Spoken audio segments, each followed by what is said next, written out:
ನಮಸ್ಕಾರ ಎಲ್ಲರಿಗೂ. ನಮ್ಮ ಉತ್ತರ ಕರ್ನಾಟಕದ ಬ್ರಾಹ್ಮಣರ ಸಂಪ್ರದಾಯದೊಳಗೆ ಮದ್ವೆ ಕಾರ್ಯನ 2 ದಿವಸ ಮಾಡ್ತಾರೆ. ಒಂದು ದಿವಸ ಎದುರುಗೊಳ್ಳೋದು ವರಪೂಜೆ ಅಂತಾರೆ ಮತ್ತು ನೆಕ್ಸ್ಟ್ ಡೇ ಮದ್ವೆ.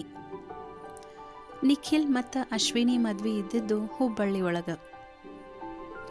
ಹಾಗಾಗಿ 26ನೇ ತಾರೀಕು ಮುಂಜಾನೆನ ಮನೆಯೊಳಗೆ ದೇವ್ರ ಪೂಜಾ ಊಟ ಎಲ್ಲ ಮುಗಿಸಿ ಮದ್ವೆಗೆ ಹೋಗಲಿಕ್ಕೆ ಅಂದರೆ ಹುಬ್ಬಳ್ಳಿಗೆ ಹೋಗಲಿಕ್ಕೆ ಗಂಡ್ಬೀಗರೆಲ್ಲ ರೆಡಿಯಾಗಿ ಕೂತಿದ್ರು. ಮದುಮಗಳ ಕಡೆಯಿಂದ ಗಂಡ್ಬೀಗ್ರನ್ನ ಲಗ್ನಕ್ಕೆ ಕರೀಲಿಕ್ಕೆ ಬಂದಿರ್ತಾರೆ. ಇವರು ಬರುವಾಗ ಹುಡುಗನಿಗೆ ಮಂಡೋಳಿ ಮತ್ತು ಪೇಟ ಮತ್ತು ಆಯರಿ ಮತ್ತು ಹುಡುಗನ ಅಪ್ಪ ಅಮ್ಮಗೂ ಆಯರಿ ಕಳಿಸ್ಕಿತ್ತಿಗೂ ಎಲ್ಲರಿಗೂ ಕೊಟ್ಟು ಆಮಂತ್ರಣ ಮಾಡಿ ಮದ್ವೆಗೆ ಬರ್ರಿ ಅಂಥೇಳಿ ಕರೀತಾರೆ. ಹುಡುಗನಿಗೆ ಕುಂಕುಮ ಹಚ್ಚಿ ಪೇಟ ಹಾಕಿ ಹಾರ ಹಾಕಿರ್ತಾರೆ ಮತ್ತು ಒಂದು ಶುಭ ಟೈಮ್ ನೋಡಿಕೊಂಡು ಗಾಡಿಗಳಿಗೆಲ್ಲ ಪೂಜಾ ಮಾಡಿ ಸುರಕ್ಷಿತವಾಗಿ ಹೋಗಿ ಬರೋ ಹಂಗೆ ದೇವ್ರೊಳಗೆ ಪ್ರಾರ್ಥನೆ ಮಾಡ್ತಾರೆ. ನಾವು ಬೆಂಗಳೂರಿಂದ ಡೈರೆಕ್ಟ್ ಹುಬ್ಬಳ್ಳಿಗೆ ಮದ್ವೆಗೆ ಬಂದ್ವಿ. ಎಲ್ಲರೂ ಖುಷಿಯಿಂದ ಭರ್ಜರಿಯಾಗಿ ರೆಡಿಯಾಗಿ ಗಂಡ್ಬೀಗ್ರಾಗಿ ಹುಬ್ಬಳ್ಳಿ ಕಡೆ ಹೊಂಟ್ರು ನೋಡ್ರಿ. ಮೊದಲೆಲ್ಲ ಗಂಡ್ಬೀಗ್ರಂದ್ರೆ ಏನೋ ಒಂಥರ ಅಹಂ ಇರ್ತಿತ್ತಂತ. ಆದ್ರೆ ಇವಾಗಿನ ಕಾಲದೊಳಗೆ ಹಂಗಿಲ್ಲ ನೋಡ್ರಿ. ಗಂಡ್ಬೀಗರು ಹೆಣ್ಬೀಗರು ನಾವು ಗ್ರೇಟು ನೀವು ಗ್ರೇಟು ಅಂತೇನೂ ಇರಂಗಿಲ್ಲ. ಎಲ್ಲರೂ ಈಕ್ವಲ್ ಆಗಿ ಮದ್ವೆ ಕಾರ್ಯನ ಖುಷಿ ಖುಷಿಯಾಗಿ ಮಾಡ್ತಾರೆ. ಇದು ಮಾತ್ರ ನಂಗೆ ಭಾಳ ಇಷ್ಟ ಆಗ್ತದೆ. ಎಲ್ಲರೂ ನೋಡ್ರಿ ಎಷ್ಟು ಖುಷಿ ಖುಷಿಯಿಂದ ಲಗ್ನಕ್ಕೆ ಹೊಂಟಾರ. ಗುನ್ನಾಳಿಂದ ಹುಬ್ಬಳ್ಳಿ ಕಡೆ ಪ್ರಯಾಣ ಶುರು ಆಯ್ತು ನೋಡ್ರಿ ಎಲ್ಲಾರ್ದು. ಹುಬ್ಬಳ್ಳಿ ಮುಟ್ಟಿದಾಗ ಆಲ್ಮೋಸ್ಟ್ 6:30 ಮೇಲಾಗಿತ್ತು. ಕಲ್ಯಾಣ ಮಂಟಪದ ಹತ್ರ ಗಂಡ್ಬೀಗರು ಬರೋದ್ರಾಗನ ಹೆಣ್ಬೀಗರು ಬಂದು ಹೊರಗೆ ಬಂದು ನಿಂತ್ಬಿಟ್ಟಿದ್ರು. ಎಲ್ಲಾರ್ಗು ಕುಂಕುಮ ಹಚ್ಚಿ ಬ್ಯಾಂಡು ಭಜಂತ್ರಿ ಜೊತೆಗೆ ವೆಲ್ಕಮ್ ಮಾಡಿಕೊಂಡ್ರು. ಕಲ್ಯಾಣ ಮಂಟಪ ಅಂತೂ ಭಾಳ ದೊಡ್ಡದಿತ್ತು. ಎಲ್ಲ ಅರೇಂಜ್ಮೆಂಟನ್ನು ನೀಟಾಗಿ ಮಾಡಿದ್ರು. ಇನ್ನು ಡೆಕೋರೇಷನ್ ಅಂತೂ ಕೇಳಲೇಬೇಡ, ಸೂಪರಾಗಿತ್ತು. ಗಂಡ್ಬೀಗರೆಲ್ಲ ಫ್ರೆಶ್ ಅಪ್ ಆಗಿ ಫರಾಳ್ ಮುಗಿಸ್ಕೊಂಡು ಮೆರವಣಿಗೆಗಂತ ಭರ್ಜರಿ ರೆಡಿ ಆಗಿದ್ರು ನೋಡ್ರಿ. ಹಿಂದಿನ ದಿವಸ ವರಪೂಜಕ್ಕಿಂತ ಮೆರವಣಿಗೆನ ಭಾರಿ ಇರ್ತದೆ ನೋಡ್ರಿ. ಹುಡುಗನ್ನ ಕುದುರೆ ಮೇಲೆ ಕೂಡಿಸ್ಕೊಂಡು ಬರ್ತಾರೆ. ಉಳಿದವರೆಲ್ಲ ಮಸ್ತ್ ಡ್ಯಾನ್ಸ್ ಮಾಡ್ತಾರೆ. ಗಂಡ್ಬೀಗರು ಹೆಣ್ಬೀಗರು ಅಂದಿರ ಎಲ್ಲರೂ ಈಕ್ವಲ್ ಆಗಿ ಡ್ಯಾನ್ಸ್ ಮಾಡ್ತಾರೆ, ಈಕ್ವಲ್ ಆಗಿ ಎಂಜಾಯ್ ಮಾಡ್ತಾರೆ. ಕಲ್ಯಾಣ ಮಂಟಪದಿಂದ ಸ್ವಲ್ಪ ದೂರದೊಳಗನ ಒಂದು ಗುಡಿ ಇತ್ತು. ಅಲ್ಲಿಂದನ ಮೆರವಣಿಗೆ ಶುರು ಮಾಡಿದ್ರು. ಮದುಮಗನ್ನ ಕುದುರೆ ಮೇಲೆ ಕೂಡಿಸ್ಕೊಂಡು ಎಲ್ಲರೂ ಡ್ಯಾನ್ಸ್ ಮಾಡ್ಕೋತ ಬಂದರು ನೋಡ್ರಿ. ನಟರಾಜ್ ಅವರು ಶಾಂಭವಿನ ನಿಖಿಲನ್ ಜೊತೆ ಕುದುರೆ ಮೇಲೆ ಕೂಡಿಸಿದ್ರು. ಮದುಮಗನ ಕುದುರೆ ಮೆರವಣಿಗೆ ಜೊತೆ ನಮ್ಮ ಶಾಂಭವಿ ಮೆರವಣಿಗೆನೂ ಆಯ್ತು ನೋಡ್ರಿ. ಎರಡೂ ಕಡೆ ಬೀಗರು ವಯಸ್ಸಿನ ಭೇದ ಭಾವ ಇಲ್ದಿರ ಇಬ್ಬರು ಖುಷಿಯಾಗಿ ಡ್ಯಾನ್ಸ್ ಮಾಡಿದರು. ಮತ್ತು ಸಾಂಗ್ಸ್ ಅಂತೂ ಸೂಪರಾಗಿತ್ತು. ಆ ಸಾಂಗ್ಸ್ ಕೇಳಿದ್ರೆ ಎಂಥವ್ರಿಗಾದ್ರೂ ಡ್ಯಾನ್ಸ್ ಮಾಡಬೇಕು ಅಂತ ಮನಸ್ಸಾಗ್ತದೆ ನೋಡ್ರಿ. ಎಷ್ಟು ಚಂದ ಡ್ಯಾನ್ಸ್ ಮಾಡ್ಲಿಕ್ಕತ್ತಾರ ಎಲ್ಲರೂ.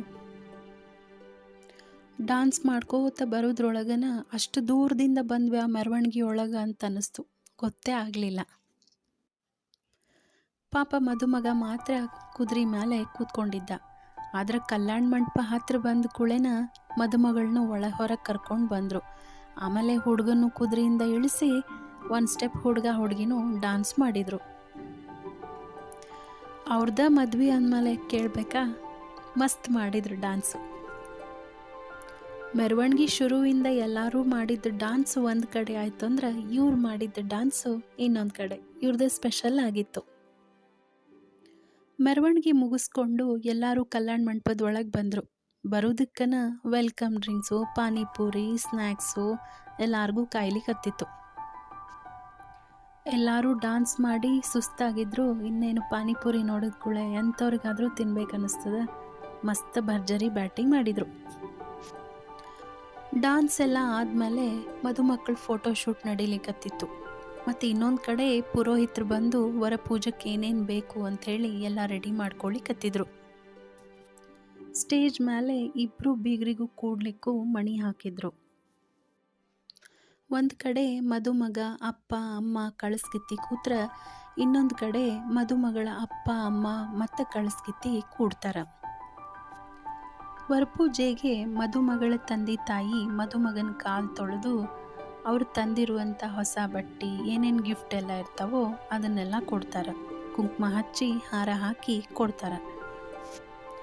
ವರಪೂಜೆ ಟೈಮ್ನೊಳಗೆ ಮದುಮಗ ಸಾಕ್ಷಾತ್ ವೆಂಕಟರಮಣನ ಸ್ವರೂಪ ಅಂತ ತಿಳ್ಕೊಂಡು ಭಕ್ತಿಯಿಂದ ಖುಷಿಯಿಂದ ವರನ ಉಪಚಾರ ಮಾಡ್ತಾರೆ. ಇದಕ್ಕನ ವರಪೂಜಾ ಅಂತ ಕರೀತಾರೆ.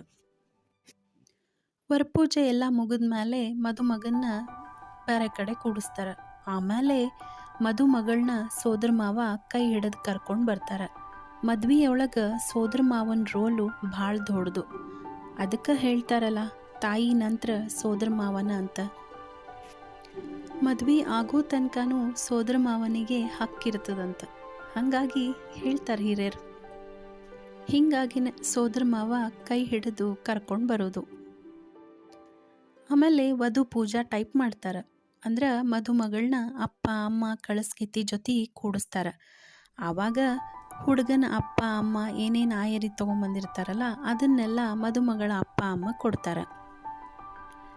ಇನ್ನು ವಿಶೇಷವಾಗಿ ಮದುಮಗನ ಅಮ್ಮ ಭಾವಿ ಸೊಸೆಗೆ ಏನೇನು ಸೀರೆ ಒಡವೆ ವಸ್ತ್ರ ಏನೇನು ತಂದಿರ್ತಾರೋ ಅದನ್ನೆಲ್ಲ ಕುಂಕುಮ ಹಚ್ಚಿ ಕೊಡ್ತಾರೆ. ಅದ್ರ ಜೊತೆಗೆ ಮಂಗಳ ದ್ರವ್ಯಗಳನ್ನು ತಂದಿರ್ತಾರೆ. ಸಕ್ರೆ ಹಚ್ಚು, ಗೊಂಬೆ, ಹೀಗೆ ಡೆಕೋರೇಷನ್ ಐಟಮ್ಸ್ ಎಲ್ಲ ತೊಗೊಂಡು ಬಂದು ಭಾವಿ ಸೊಸೆಗೆ ಭಾವಿ ಅತ್ತಿ ಕೊಡ್ತಾರೆ. ಇನ್ನು ಈ ಕಡೆ ಎದುರುಗೊಳ್ಳೋದು ನಡೆದಿತ್ತು. ಫಸ್ಟ್ ಹುಡುಗನ ತಂದಿ ಹುಡುಗಿ ತಂದಿ, ಆಮೇಲೆ ಹುಡುಗಿ ತಾಯಿ ಹುಡುಗನ ತಾಯಿ ಎದುರುಗೊಳ್ತಾರೆ. ಈ ಎದುರುಗೊಳ್ಳೋದಂದ್ರೆ ಹುಡುಗನ ಕಡೆಯಿಂದ ಒಬ್ಬರು ಮತ್ತು ಹುಡುಗಿ ಕಡೆಯಿಂದ ಒಬ್ರಿಗೊಬ್ರು ಬರ್ತಾರೆ. ಬಂದು ಒಬ್ರಿಗೊಬ್ರು ಕುಂಕುಮ ಹಚ್ತಾರೆ, ಆಮೇಲೆ ಗುಲಾಲ್ ಹಾಕೊಳ್ತಾರೆ, ತೆಂಗಿನಕಾಯಿ ಕೊಡ್ತಾರೆ, ಮತ್ತು ಒಬ್ರಿಗೊಬ್ರು ಇಸ್ಕೋತಾರೆ. ಒಬ್ರಿಗೊಬ್ರು ಕೈಯೊಳಗೆ ಸಕ್ರೆ ಹಾಕ್ತಾರೆ. ಆಮೇಲೆ ಪರಿಚಯ ಮಾಡ್ಕೊಳ್ತಾರೆ. ನೀವು ಹುಡುಗಿಗೆ ಏನಾಗಬೇಕು, ನೀವು ಹುಡುಗಿಗೆ ಏನಾಗಬೇಕು ಅಂತ ಪರಸ್ಪರ ಒಬ್ರಿಗೊಬ್ರು ಪರಿಚಯ ಮಾಡ್ಕೊಳ್ತಾರೆ. ಹಿಂಗೆ ಪ್ರತಿಯೊಬ್ಬರೂ ಎರಡೂ ಕಡೆಯಿಂದ ಬಂದು ಎದುರುಗೊಳ್ತಾರೆ. ಫಸ್ಟು ಗಂಡಸರು ಎದುರ್ಕೊಳ್ತಾರೆ. ಅವ್ರದ್ದೆಲ್ಲ ಮುಗಿದ್ಮೇಲೆ ಹೆಣ್ಮಕ್ಳು ಎಲ್ಲಾರ್ದು ಮುಗಿದ್ಮೇಲೆ ಲಾಸ್ಟಿಗೆ ಇಬ್ಬರು ಕಳಿಸ್ಗಿತ್ತಿ ಎದುರುಗೊಳ್ತಾರೆ. ಎಷ್ಟು ಚಂದ ಮಾಡ್ಯಾರ ನೋಡ್ರಿ ಈ ಪದ್ಧತಿನ. ಯಾಕಂದ್ರೆ ಬೀಗರು ಮೊದಲಿಂದನೂ ಪರಿಚಯ ಆಗಿರ್ತಾರೆ. ಆದ್ರೆ ಅವ್ರ ಜೊತೆ ಯಾರು ಬಂದಿರ್ತಾರೋ ಇವ್ರ ಜೊತೆ ಯಾರು ಬಂದಿರ್ತಾರೋ ಒಬ್ರಿಗೊಬ್ರು ಪರಿಚಯ ಇರೋದಿಲ್ಲ. ಈ ಎದುರುಗೊಳ್ಳೋದು ಮುಖಾಂತರ ಹುಡುಗಿ ಕಡೆಯಿಂದ ಹುಡುಗನ ಕಡೆ, ಹುಡುಗನ ಕಡೆಯಿಂದ ಹುಡುಗಿ ಕಡೆ ಅಟ್ಲೀಸ್ಟ್ ಒಬ್ರಿಗೊಬ್ರು ಪರಿಚಯ ಆಗ್ತಾರೆ. ಎದುರುಗೊಳ್ಳೋದೆಲ್ಲ ಆದಮೇಲೆ ಇನ್ನು ಮುಖ್ಯವಾದದ್ದು ಏನಂದ್ರೆ ರುಕ್ಕೋತ. ಅದನ್ನು ಭೂಮ ಅಂತಲೂ ಕರೀತಾರೆ. 5 ಜನ ಕೂಡುವಷ್ಟು ದೊಡ್ಡದಾದ ರಂಗೋಲಿನ ಹಾಕಿರ್ತಾರೆ. ಅದರೊಳಗೆ 5 ಎಲೆ ಹಾಕಿ ಅಲ್ಲಿ ಯಾರು ಕೂಡ್ತಾರಂದ್ರೆ ಮದುಮಗ ಮತ್ತು ತಾಯಿ ಮತ್ತು ಮದುಮಗನ ಅಕ್ಕ ತಂಗಿರು ಎಲ್ಲರೂ ಕೂತ್ಕೋತಾರೆ. ಇನ್ನು ಈ ಭೂಮದೊಳಗೆ ಕೂಡ್ಬೇಕಂದ್ರೂ ಕೆಲವೊಂದು ನಿಯಮಗಳವ. ಅದೇನಂದ್ರೆ ಯಾರಿಗೆ ಚೊಚ್ಚಲು ಗಂಡು ಮಗು ಇರ್ತದಲ್ಲ ಅವರು ಈ ಭೂಮದೊಳಗೆ ಕೂಡ್ಲಿಕ್ಕೆ ಬರೋದಿಲ್ಲ. ಅವರು ತಮ್ಮ ಮಗನ ಲಗ್ನದಾಗನ ಕೂಡಬೇಕು.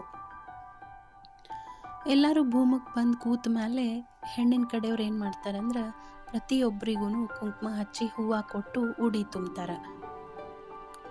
ಮತ್ತು ಭೂಮದ ಸ್ಪೆಷಲ್ ಊಟ ಏನಂದ್ರೆ ಮಂಡಿಗೆ ಇರ್ತದೆ. ಇದ್ರ ಜೊತೆಗೆ ಸಂಡಿಗೆ ಹಪ್ಪಳ. ಊಟ ಬಡಿಸ್ಲಿಕ್ಕೆ ಹುಡುಗಿ ತಾಯಿ ಮತ್ತು ಅವ್ರ ಸಂಬಂಧಿಕರೆಲ್ಲ ಊಟ ಬಡಿಸ್ತಾರೆ. ಭೂಮದ ಮುಂದೆ 2 ದೊಡ್ಡ ಸಮಯ ಒಳಗೆ ದೀಪ ಹಚ್ಚಿಟ್ಟಿರ್ತಾರೆ. ಮದುಮಗ ಇವತ್ತು ಬೆಳ್ಳಿ ತಟ್ಟಿ ಒಳಗೆ ಊಟ ಮಾಡಬೇಕು. ಇನ್ನೊಂದು ವಿಶೇಷ ಏನಂದ್ರೆ 2 ದೊಡ್ಡ ಪರಾತ ತೊಗೊಂಡಿರ್ತಾರೆ ಹಿತ್ತಾಳಿವು. ಅದನ್ನು ಒಂದ್ರ ಮೇಲೆ ಒಂದಿಟ್ಟು ದಾರ ಸುತ್ತಿ ಅದ್ರ ಮೇಲೆ ಹಿಟ್ಟಿನಿಂದ ಮಾಡಿದಂಥ ದೀಪನ ಹಚ್ಚಿಟ್ಟಿರ್ತಾರೆ. ಮತ್ತು 2 ಕಡೆ ಹೋಳ್ಗಿನ ಇಟ್ಟಿರ್ತಾರೆ. ನನಗೂ ಇದ್ರ ಬಗ್ಗೆ ಅಷ್ಟು ಗೊತ್ತಿಲ್ಲ. ಆದರೆ ಅಲ್ಲಿ ಮಾಲಮಾಮಿ ನಿಂತು ಪ್ರತಿಯೊಂದನ್ನು ಹೇಳಿ ಮಾಡಿಸ್ಲಿಕ್ಕತ್ತಿದ್ರು. ಊಟ ಎಲ್ಲ ಬಡಿಸಿದ ಮೇಲೆ ಆರತಿ ಮಾಡ್ತಾರೆ. ಈ ಭೂಮದೊಳಗೆ ಮದುಮಗ ತನ್ನ ತಾಯಿ ಜೊತೆ ಕೂತ್ಕೊಂಡು ಊಟ ಮಾಡ್ತಾನೆ. ಹುಟ್ಟಿದಾಗಿಂದ ದೊಡ್ಡವರಾಗೋ ತನಕ ತಾಯಿ ಎತ್ಕೊಂಡು ಊಟ ಮಾಡಿಸಿರ್ತಾಳೆ. ಹಾಗಾಗಿ ಇವತ್ತು ಮತ್ತೊಮ್ಮೆ ಮಗನ ಜೊತೆ ಊಟ ಮಾಡೋದು ಸಿಗ್ತದೆ. ಇನ್ನು ನಾಳೆಯಿಂದ ಹೆಂಡತಿ ಬರ್ತಾಳೆ. ಗಂಡನ ಜೊತೆ ಎಲೆ ಒಳಗೆ ಊಟ ಮಾಡೋ ಹಕ್ಕು ಹೆಂಡತಿಗಿರ್ತದೆ. ಹಾಗಾಗಿ ಇವತ್ತು ತಾಯಿ ಜೊತೆ ಕೂತ್ಕೊಂಡು ಊಟ ಮಾಡ್ತಾರೆ. ಎಲ್ಲ ಬಡಿಸಿದಾದ್ಮೇಲೆ ಹುಡುಗಿ ಅಮ್ಮ ಎಲ್ಲರ ಕೈಯೊಳಗೂ ಸಕ್ಕರೆ ಮತ್ತು ತುಪ್ಪ ಹಾಕಿ ಆ ಪೋಷಣೆ ಹಾಕ್ತಾರೆ. ಆಮೇಲೆ ಸೊಕಾಶ್ ಕೂಡ್ರಿ ಅಂಥೇಳಿ ಊಟ ಶುರು ಮಾಡ್ತಾರೆ. ಊಟ ಶುರು ಆಯ್ತು ಅಂದ್ಕೂಳೆನ ಭೂಮಕ್ಕಂತನ ಸಂಬಂಧಪಟ್ಟಿದಂಥ ಕೆಲವೊಂದು ಹಾಡುಗಳಿರ್ತಾವೆ. ಆ ಹಾಡುಗಳನ್ನು ಕೂತ್ಕೊಂಡು ಹಾಡ್ತಾರೆ. ಒಟ್ಟಿನೊಳಗೆ ಊಟನ ಚೆಂದಾಗಿ ಮಾಡ್ತಾರೆ. ಹೆಂಗೆ ಅನ್ನಿಸ್ತು ಇವತ್ತಿನ ವಿಡಿಯೋ?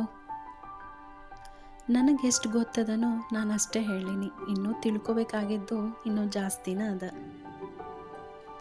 ನಿಮ್ಗೆ ಈ ವಿಡಿಯೋ ಇಷ್ಟ ಆಗಿತ್ತಂದ್ರೆ ಲೈಕ್ ಮಾಡಿರಿ. ನಿಮ್ಮ ಫ್ರೆಂಡ್ಸ್ ಆ್ಯಂಡ್ ಫ್ಯಾಮಿಲಿ ಮೆಂಬರ್ಸಿಗೂ ಈ ವಿಡಿಯೋ ಶೇರ್ ಮಾಡಿರಿ. ಹಂಗೆ ನಮ್ಮ ಚಾನಲ್ನ ಸಬ್ಸ್ಕ್ರೈಬ್ ಮಾಡ್ಕೊಳ್ರಿ.